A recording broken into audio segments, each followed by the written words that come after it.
His fingers trembled as he unbuttoned my shirt, and I could see in his eyes the conflict between years of repression and the overwhelming desire that consumed him. It was the first time Mike had let his hands confess what his lips had wanted to say for so long. That Sunday changed my life. Forever. The reflection in the mirror showed the same 28-year-old Jake with messy dark hair and calloused hands from working on engines. I moved back to Montana a few months ago after Seattle didn't turn out to be the dream I'd imagined. Here, among the keys and tools in the workshop I inherited from my father, I was trying to rebuild my life, but something was about to rock my world. An unexpected connection with someone who had always been there, but who I'd never really seen. A story of discovery, longing, and secrets in a small town where everyone knows everyone. Will surprise you even more. In Little Milbrook, everyone knows the Sullivan Workshop. The smell of motor oil and leather mixes with the aroma of the strong coffee I make every morning. The mountains in the background frame the blue sky as I work on vintage cars, preserving their stories. In each restored piece, my mother insists on Sunday lunch as a tradition. I maintain more for her than for myself. Between one calibration and another, I watched through the workshop window the movement of the local church people coming and going, living their simple lives. Little did I know that this peaceful routine was about to change. It was another Sunday when Pastor Mike walked through our door. His blue eyes and welcoming smile were the same as always, but something in his gaze seemed different. As I helped my mother prepare lunch, I felt her gaze follow me around the kitchen. Seattle must have been quite an experience, he commented as he poured himself some lemonade. His deep voice had a tone of genuine curiosity that caught me off guard. For a moment, our hands touched as we reached for the same glass, and I felt an electric current run down my spine. As we talked about my life in the big city, I realized that he really cared about my stories, about my reasons for coming back sometimes. Jake, God's plans are different than ours, he said, leaning slightly toward me, the soft scent of his cologne penetrating my senses. Your return has a greater purpose. During lunch, I couldn't concentrate on the conversation. My eyes insisted on meeting his across the table. Every time this happened, I felt my face heat up. The way his fingers gripped his fork, the way he ran his hand through the gray hair at his temples, every little gesture felt magnetizing. When he said goodbye, he took a little longer than necessary to hold my hand. You should stop by the church someday, he suggested. I have some problems with the church car that could use your expertise. I stood in the doorway long after. This wasn't the same Pastor Mike I'd known since I was a kid. Or maybe I just wasn't the same Jake anymore. Something had changed that Sunday, something I still didn't fully understand, but that made my heart beat faster just thinking about it. On Wednesday, Mike showed up at the shop with the church car, an old Chevrolet that needed engine work while I worked. Mike told me about his life before he became a pastor, his travels around the country, his dreams he kept to himself. There was something comforting about his presence, a feeling that I could be myself without judgment. You know, Jake, sometimes I wonder if I've chosen the right path. He leaned against the side of the car, the vulnerability in his voice surprised me. There are so many expectations of us. I realized we shared more than I imagined. I also felt trapped by other people's expectations. Our visits became more frequent. Sometimes he'd bring coffee. Other times he'd just sit and talk while I worked. We'd share stories about books, old songs, and places we'd like to see. It was strange how someone who had always been present in my life now seemed like a completely different person. On one of those days, as the sun set and the shadows lengthened over the workshop, I realized that I was looking forward to every moment we spent together. I began to notice the looks in the church, people whispering when Mike and I talked after services, my mother commenting on how he was always in the workshop, his tone full of curiosity. Alone in my room at night, I found myself thinking about him. In your strong hands, in the way your eyes sparkled when you laughed at my jokes, in the warmth of your presence. I fought these thoughts, feeling guilty and confused. He was a man of the church, respected by everyone. I couldn't be. Mike also seemed to be fighting his own battles. Sometimes when our eyes met, he would quickly look away, as if trying to resist something. Other times he would be silent, lost in thought, a shadow of worry on his face. During a sermon on temptation, his words seemed to be directed at both of us. His voice quavered slightly as our eyes met the congregation. At that moment, I realized that I was not alone in this confusion of feelings. But that only made things more complicated. It was one stormy night that everything changed. Mike showed up at the workshop after hours drenched from the rain. There was an intensity in his eyes from the rain I had never seen before. I closed the door as he approached Ed, trembling. "I can't pretend anymore, Jake." His voice was horrible, breaking the silence between the thunder. "I've been fighting this for weeks against what I feel when I'm around you." My heart was racing. There in the dim light of the workshop, I saw all his defenses crumble. His hands found my face hesitantly, as if asking for permission. The touch of his fingers on my skin was electric, real, inescapable. "I'm trying to fight it too," I confessed, my voice barely coming out, "but I don't know if I want to fight it anymore." His lips found mine with restrained urgency. The kiss tasted like rain and years of repressed desire. My hands got lost in his hair as he pulled me closer, as if to make sure this was real. Between kisses and caresses, we whispered confessions kept for so long. Every touch was a discovery, every sigh a revelation. The world outside disappeared.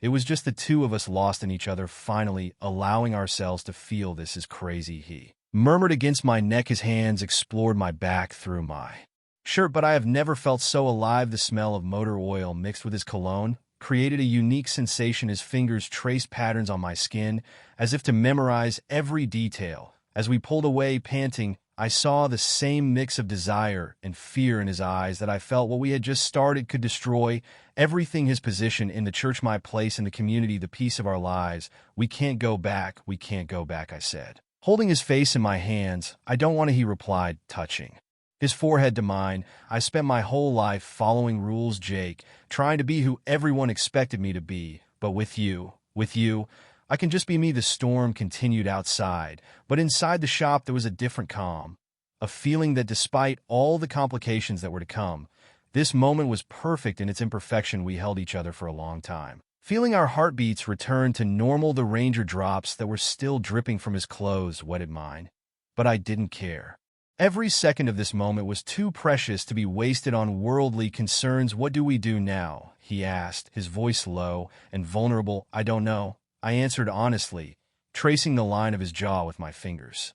"I know I don't want to lose this. I don't want to lose you." The answer came in the form of another kiss, softer this time, more certain, like a silent promise that no matter what lay ahead, this moment changed us both forever. The second kiss took us into uncharted territory, our hands, once hesitant, now exploring with more confidence. Mike slid his fingers down the back of my neck, sending goosebumps all over my body. The heat between us grew intense and uncontrollable. I led him to the small office at the back of the workshop where he kept an old sofa. Each step was a new discovery. Every touch was a new discovery. Each step was a new discovery. Each touch a revelation. His strong hands held me as if I were something precious, so sacred. "You're so beautiful," he whispered, his eyes roaming over my face in adoration. The vulnerability in his voice took my breath away. I began to unbutton his wet shirt, my fingers trembling slightly at the intimacy of the moment. His exposed skin was warm under my hands, contrasting with the cold of the rain that still clung to him. Mike sighed as I kissed his neck, his hands squeezing my back in response. "Spoken words, Jake," he moaned as my hands ran down his chest. "Are you sure about this?" I responded with another kiss, deeper this time, trying to convey all the desire and certainty I felt, his hands finding the hem of my t-shirt. Mike laid me down on the couch with surprising gentleness, his body covering mine as if to shield me from the outside world. "Everything I ever wanted," he confessed between kisses, his hands exploring every inch of my exposed skin. "Everything I never allowed myself." I lost myself in his caresses and his kisses. In his caresses, in his kisses, in the weight of his body on mine. Time seemed to stand still. There was only this moment, this deep and inescapable connection between us. His fingers traced patterns on my skin, as if he had memorized every detail. The pleasure between us grew like a wave, more and more intense. Our movements became more urgent, more desperate. Mike whispered sweet words in my ear, promises and confessions that made my heart race even faster when we finally surrendered to each other. It was as if the world had exploded with colors and sensations. Her own mixed with mine, our panting breath set the rhythm of our private dance. Afterwards, lying together on the cramped couch, our skin still glued together by sweat, I felt a peace I had never experienced before. Mike drew lazy circles on my back as I rested my head on his chest, listening to his heartbeat returning to normal. "I've been waiting for this moment all my life, for you." I lifted my head to look into his eyes and found in them a reflection of the love and vulnerability I felt. I've never felt anything like this either, I replied, kissing his chest gently. The storm outside was beginning to die down, but inside that small office, something new and powerful had been born. Something that would change our lives forever. Dawn found us still entwined on the narrow couch. The first light of day filtering through the small office window, illuminating Mike's serene face for a moment. I allowed myself to just watch him, memorizing every detail, the soft lines around his eyes, the way his lips curved into a faint smile even in his sleep. But reality began to creep in along with the clarity he would need in a few hours. To be at the church for the morning service, people would notice your absence at home. They would begin to ask questions. The weight of our situation began to press down on my chest. Mike slowly woke, his eyes meeting mine with a mixture of love and concern. "Good morning," he murmured, gently touching my face, but I could see in his eyes that the same thoughts were tormenting him. "How are we going to deal with this?" I asked, my voice soft and vulnerable. "I can't keep living a lie, Jake. Not after tonight, not after finding out what it's really like to love someone. But your position in the church, your life, my life, really started last night," he interrupted, holding my hands. "I've spent years preaching about unconditional love, about being true to yourself. How can I keep doing that when I'm living a lie?" His words hung heavy between us. A resignation would not be quiet in our small town. It would be a scandal that would affect not only him, but everyone around him, including me. "I have to do this the right way," he continued. "I will talk to the church board first, then to my congregation. I don't want them to think I have betrayed them or that my ministry is a sham." Every word I said about love and acceptance was true. I just didn't know that one day I would apply it. Those words themselves, silent tears streamed down his face as he spoke. I pulled him into a tight hug, feeling his body tremble slightly against mine. "It won't be easy," I whispered in his ear. "Some people won't understand, I know. But for the first time in my life, I feel like I'm choosing to be happy, truly happy." We dressed in silence, each lost in our own thoughts. Before Mike left, he kissed me one last time, a kiss that held promise and fear in equal measure. "I'll need a few days," he said, his hand still in mine, "to do things the right way. Would you wait for me?" "I'll wait as long as it takes," I replied. Feeling my heart sink at the sincerity of those words, I watched his car drive away down the still deserted street, taking a piece of my heart with it. The next few days would be difficult, full of uncertainty and possible confrontation, but something inside me was at peace. That night had changed everything, not just our relationship.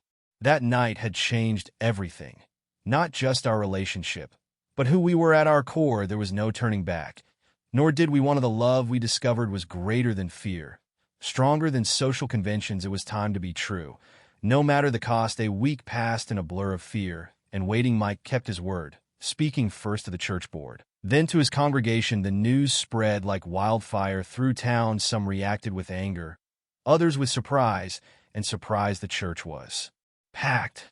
Some came to support, others out of pure curiosity. From where I sat discreetly in the back, I could see his hands trembling slightly as he held the Bible.